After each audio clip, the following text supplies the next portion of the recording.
Hey, it's Chuck here back with Milton Daily Homes, and this week has been really cool for properties so far. I'm really impressed.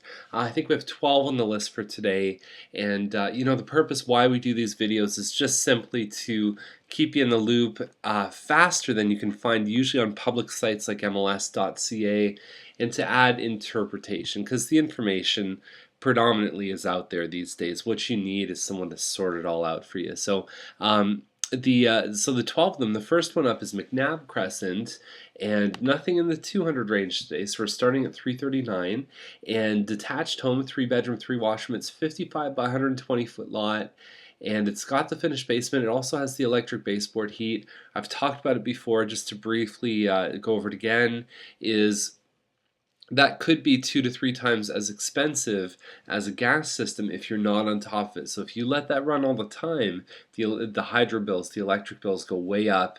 So you need to manage them. If you're going to be in a room, you turn the heat on. When you leave the room, you turn the heat off, and so on. And you can actually, I've seen some people with lower bills, and sometimes when there's a fireplace in the basement, sometimes that'll generate the heat too. So there are workarounds for that type of system. Hot tub, there's a playroom, there's all kinds of stuff in this one that looks good. At that price for detached, pretty good. So definitely check that one out. Wait for the pictures. McDowell Crescent is 340, and it's a croft side. We've talked about this one a lot. End unit, all brick, all good things. Right away, that pushes it into the 320s. 320 to 330 range, and you get inside, you got hardwood floors. All that stuff, and then the rooms look good, and the final little piece of the puzzle is it backs onto green space too. So excellent. So that's worth at least $5,000, and so overall this one's really it's in a reasonable range that if you're looking for a home like this, definitely check it out. The bathrooms upstairs, there's one 4-piece, so it has a shower and tub. Then there's a stand-up shower in the master ensuite, so 2 full bathrooms upstairs. Houston. We got 2 in Houston today. There's this one here, which is 5,000 less, and it's 1,855 square feet. You get a defined front entryway. You've got the entrance from the garage. Then you step up a couple steps, and then you've got I guess you call it like a living room. And further down the halls, you've got, this would technically be the dining room, but they're using that as another family room. And then you've got some couches, so lots of lounging spaces here. And then you have the kitchen, and there's a small eat-in area just off the kitchen. The master's really big. There's an ensuite just over to the right. And these rooms are a little bit tricky because they have this wall that kind of separates them on a zigzag motion. But it's a 100-foot lot. It's 4 bedrooms upstairs, and it says partly finished basement, although there's no pictures of the finished basement. So you know what? It's sort of not bad. It's definitely the place where I think I probably would have listed something like that too. No, this one here is a little bit higher at 369, and 4-bedroom, 3 washroom, and 1,750 square feet, a little bit smaller. You've got stainless steel appliances. You've got same thing, hardwood floors on the main, and you've got the fireplace, got some California shutters. So I don't know. Depending on cosmetics, which one wins? I don't know. I like when they go head to head, though. I like that. I like a good battle with homes. It's always a good time. So Van Fleet, this is in the good part of Van Fleet, about halfway between the tracks and then Scott. So you're sort of separated from both, which is nice. 379. This is a Millmont home. And that counter is really neat. That's a neat idea. That's probably a movable island. Unless there's plumbing or electricity in these islands, you can usually slide them around. And yeah, so it's very, very interesting. It looks like there's a little area here above the sink. I don't know if there's any lighting there. It almost looks like there's lighting underneath the cabinets as well. And so there's the dining area. You got the stairs, and it looks good. It doesn't have hardwood. It does back onto green space, which is very nice at 380. Not bad at all. Now this one here on Ledwith, 429. It's a 2-bedroom model, and this is in Drury Park. So there's a shared maintenance cost of $72. It's not a condo. It's defined as a freehold home, but it does have a shared common expense there. And it's 1,213 square feet plus the seasonal rooms, about 1,400.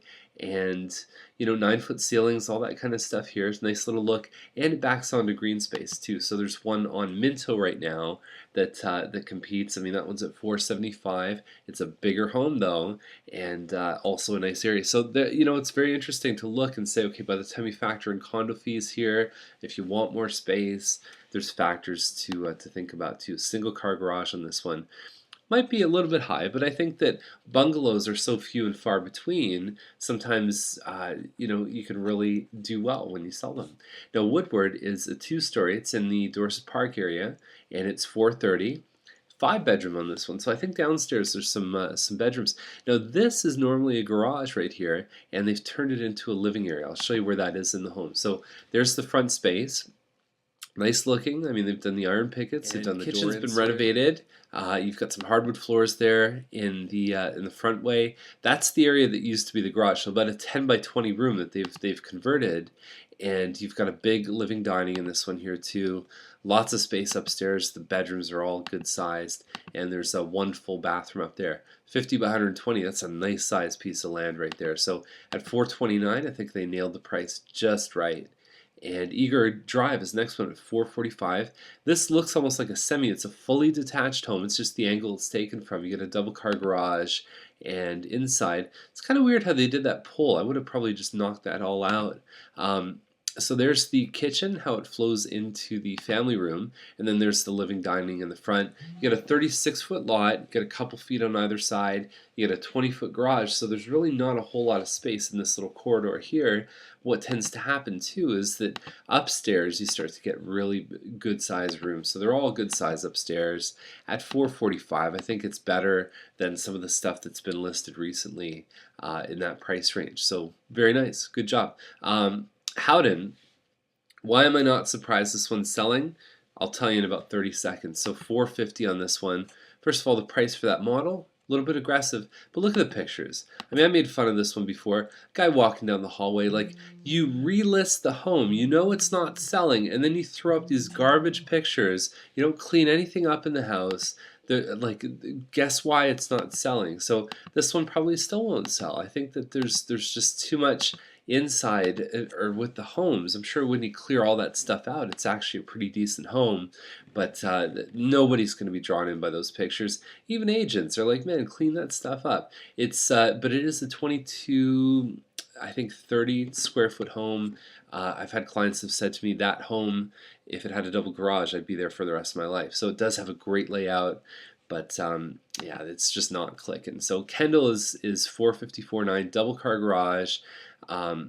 It's a pie shape, so it's 25 in the front, goes to 52 in the back, and it's nice inside. This is a Heathwood, so they really do these up. I mean, all the Heathwoods I've ever seen have something good to them. It's usually the people that screw it up by being dirty or whatever. So iron pickets, you've got a nice 8-foot door on these ones, which is really good, and they're well-built homes. So now this one, when you look at the room sizes, you've got the great room, 13 by 18, you got dining, and then the kitchen, then you have 3 bedrooms upstairs. So it's probably not much more than 2,000 square feet, and so you're really paying for the quality of the upgrades more than the size of the home. But you do get a double car garage. At 450, you can sort of, it goes both ways. So that's the list for today. Hope you enjoyed it, and if you have any questions, give us a call, 905-693-9346. See you tomorrow. Bye.